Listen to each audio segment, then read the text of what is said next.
Halo Kumaha Damang, saatnya Anda menyimak berita Bandung bersama saya Rusdi Maulana. Kami akan menghadirkan sejumlah informasi menarik untuk Anda dan berikut informasi utamanya. Gagal menyalip kendaraan di depannya, seorang pemotor jatuh dan tewas terlindas bus damri di Jalan Raya Karangtengah, Kecamatan Cibadak, Kabupaten Sukabumi. Jelang Natal dan Tahun Baru, harga daging ayam dan kebutuhan pokok lainnya di berbagai daerah terus merangkak naik. Diduga sisa perang kemerdekaan, sebuah mortir ditemukan warga di persawahan wilayah Raja Polah, Kabupaten Tasikmalaya.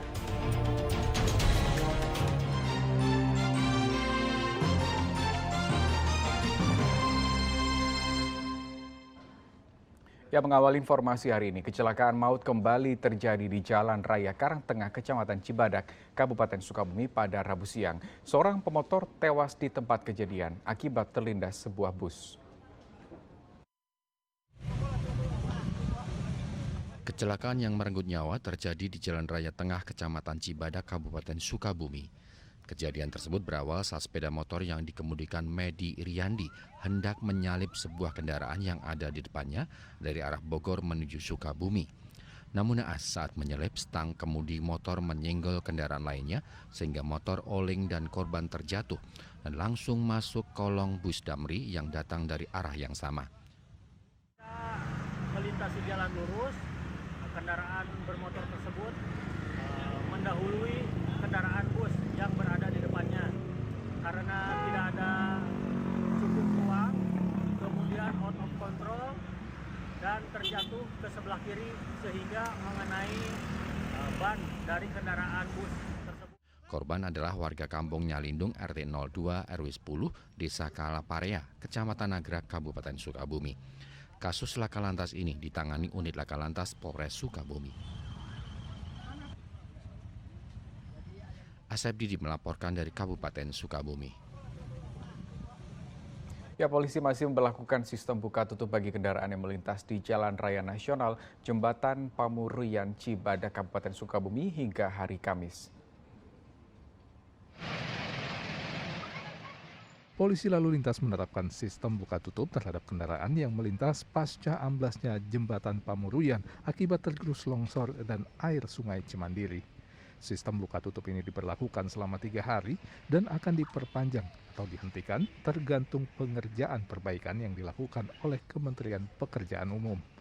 Polisi menerapkan sistem buka tutup kendaraan untuk kendaraan berat disekat di tol Cigombong dari arah Bogor menuju Sukabumi.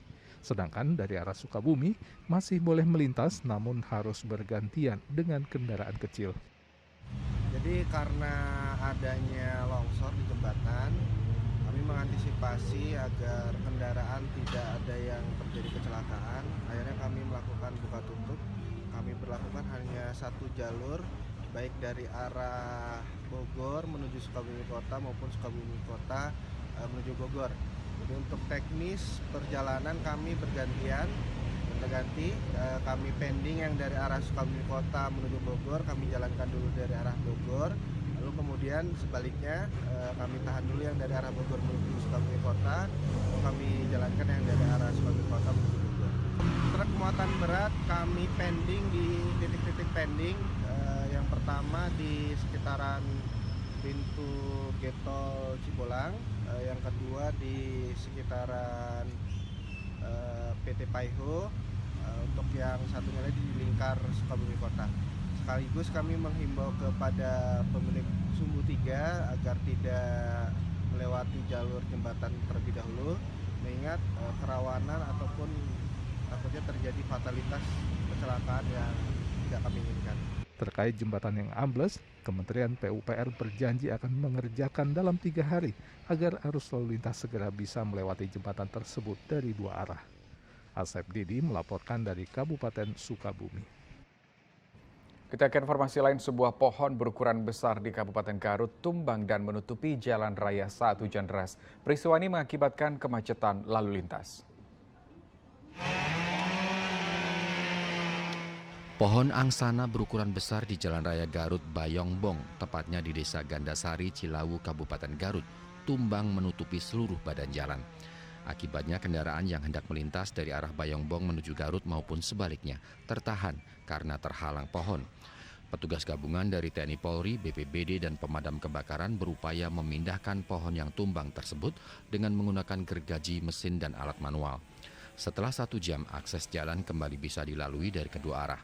Meski tak ada korban jiwa, kejadian ini menyebabkan arus lalu lintas sempat mengalami kemacetan panjang dari kedua arah.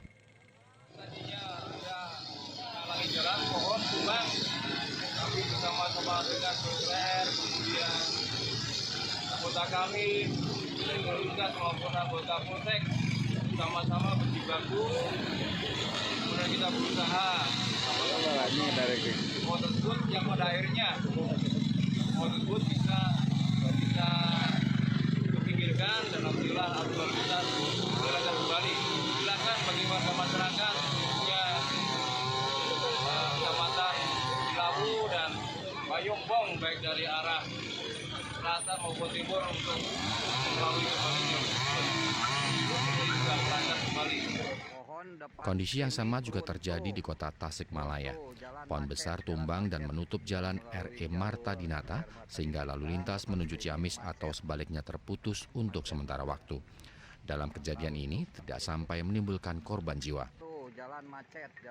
Eko Setiabudi melaporkan dari Kabupaten Garut. Belasan rumah jalan serta sawah warga di Desa Sipayung, Kecamatan Sukajaya, Kabupaten Bogor retak-retak akibat pergerakan tanah. Pergerakan tanah terus terjadi sejak 2 tahun lalu. Pergeseran tanah terus terjadi di wilayah Desa Sipayung, Kecamatan Sukajaya, Kabupaten Bogor. Akibatnya sejumlah ruas jalan desa dan kabupaten yang belum lama dibeton retak dengan lebar hingga 15 cm dengan kedalaman 30 cm. Tidak hanya itu, sawah warga bahkan belasan rumah juga retak di dinding dan lantainya. Bahkan satu rumah warga nyaris ambruk. Penghuni rumah yang mencoba bertahan mengaku khawatir tiba-tiba rumahnya ambruk. Ia pun kerap harus mengungsi ke rumah orang tuanya jika turun hujan dan angin kencang. Ini pergerakan tanah tiap hari atau gimana sih, Bu? Paling tiap bulan ya. Paling tiap bulan itunya pasti pergerakannya. Kan itunya juga kelihatan di atas. Itu Retakannya. Kalau rumah Ibu retaknya bagian mana aja, Bu? bagian ini depan sama barusan belakang. Belakang ya. Iya. Sama Termasuk kamar. tengah rumah, kamar gitu. Tapi kerasa gerakan tanahnya. Rasanya kan apa sih? Itu bedanya yang itu di pintu kan tadinya rata, sekarang kan tinggi. Oh gitu. Itu kayak tangga. Selain rumah Ibu, rumah siapa aja, Bu? Itu tuh rumah Bapak Sugan, Ibu Yuyun, saudara saya. Banyak rumah warga juga ya. Iya, yang parah ya ini sama yang itu, yang punya Bu Yuyun. Ini kan rumahnya Ibu udah mau miring nih. Ada rasa takut nggak, Bu? Ya takut lah kan kalau anginnya gede, kalau malam-malam saya jarang di sini, jarang tidur di sini di rumah ibu. Oh, kalau hujan. Kalau hujan, angin gede, saya pindah ke rumah ibu. Kepala Dusun Sipayung menyatakan pergeseran tanah ini sudah terjadi sejak 2 tahun lalu. Pihaknya juga telah mengusulkan relokasi ke pihak BPBD dan pemerintah Kabupaten Bogor. Namun tidak semua warga setuju direlokasi.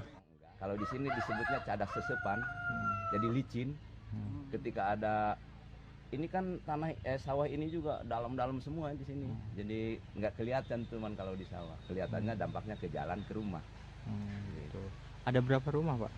Kira-kira. Yang saya data waktu tahun 2020 ya sekitar 10 sampai 15 lah. Cuman kesini kan juga pada retak lagi ya.